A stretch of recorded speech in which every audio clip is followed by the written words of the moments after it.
What's up everybody, Kier Gomes here from 52 Wonders and welcome back. Today we are going to take a look at a deck that I was so excited to review for you. I'm talking about the Bomb deck by anyone worldwide and as is. Before we take a look at this awesome deck, please don't forget to like and subscribe.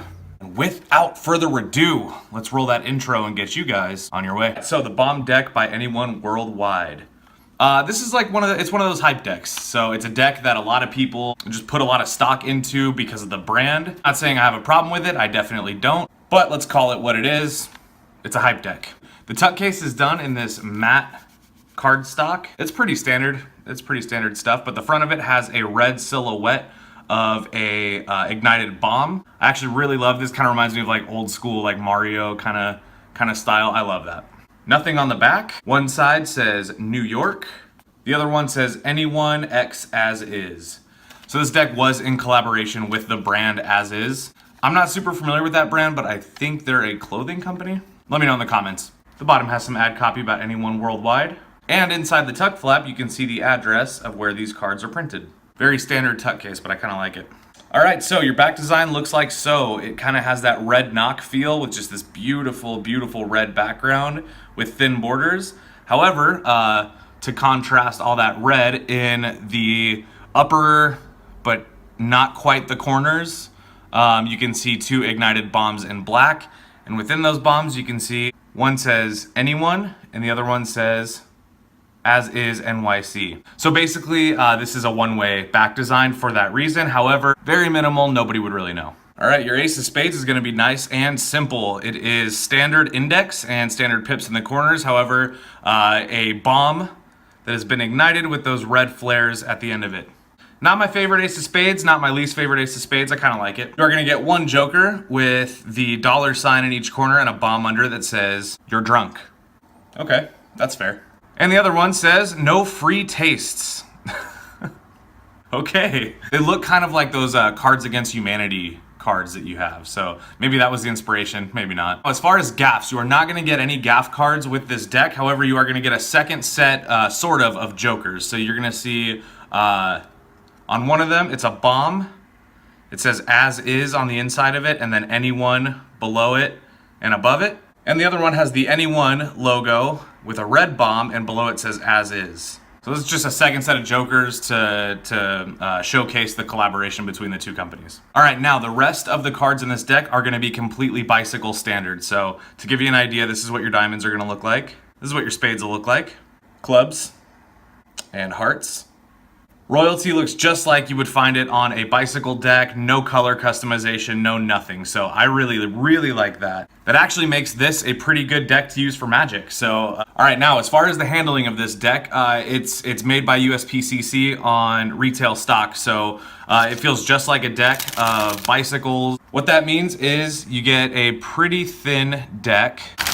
Pretty durable card stock. I think this would have been cool as maybe like a crushed stock. And that is my take on the Bomb deck by anyone worldwide. All right, so now that we've taken a look at the cards, let's get into the tutorial. All right, so today I am gonna be teaching the card spring. Now, a lot of people do the card spring differently. I think that it really just depends on things like the size of your hands, whatever's comfortable for you with your fingers, and as well the sensitivity that it takes to spring the cards. Now, I have received multiple requests to teach the way that I spring cards, so that's what we're going to get into today. I'm going to teach you the way that I do it. So to start, I would say grab a deck of cards that you either don't really care about, like don't care what happens to it, or one that's just been worn in. And the reason for that is because when it's new, the issue that you'll inevitably run into is that the cards are going to be a little bit stiff. So you're definitely going to have to worry about that. So to give you an example of what it should look like, we want the spring to be nice and even. Should look something like that. So here's how you do it. I always start by having my deck in some elevated mechanics grip action. So I'll curl my finger kind of underneath it. This allows me to just grab the cards, okay? But what we want to do, I'm right-handed, so with my right hand, I'm taking my middle finger and my thumb and placing them on opposite corners of the deck and just holding it like this, okay? So you can see it kind of looks like I'm rocking out, but you want to hold it like that. The reason why you need your finger here is because I use it to kind of help me bevel the cards, because eventually you want to be able to just bend them like that. So to practice, first what I would do would be thumb, middle finger, and then just practice kind of beveling the deck like this. To bevel the cards, you have a significant amount of pressure between your thumb and your middle finger. That creates the bevel. Now, in order for you to spring them off of your hand, you want to eventually start releasing pressure with your thumb and your middle finger at the same time. At first, your spring will probably look a little bit like that, which is fine because it takes some time, again, to get that sensitivity where you can just move your fingers on and off the deck, right? To make it look more like that. So start here. If you need the extra support at first, sometimes, like if my hands are tired or from springing a new deck, I'll use these two fingers and my thumb. So sometimes I'll do it like that, just depending on how new the deck is. That's pretty much what you want it to look like. Another tip that I would highly recommend is if you're looking to do springs that are nice and big, that go very far, kind of like that, something that you want to get in the habit of doing is you want to kind of get in the habit of being able to release pressure slower or faster depending on what you want. So like if I wanted to do a smaller spring, I would just release pressure very quickly. If I want to do something bigger, I'm going to need to go slower and keep control of those cards. So something that I would highly recommend is if you want those huge, fantastic, epic springs, get in the habit of releasing pressure very slowly.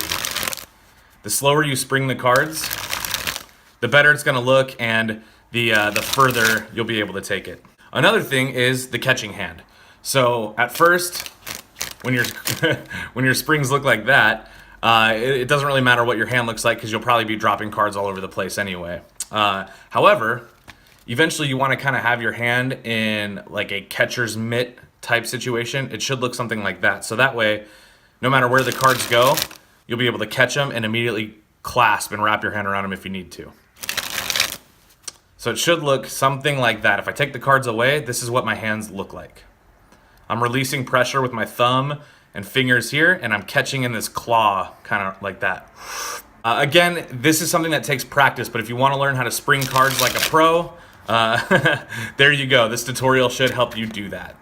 Well, everyone, thank you so much again for tuning in for today's episode. Really hope you enjoyed this deck.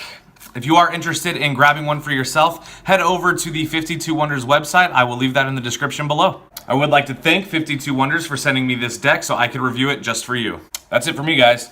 Peace.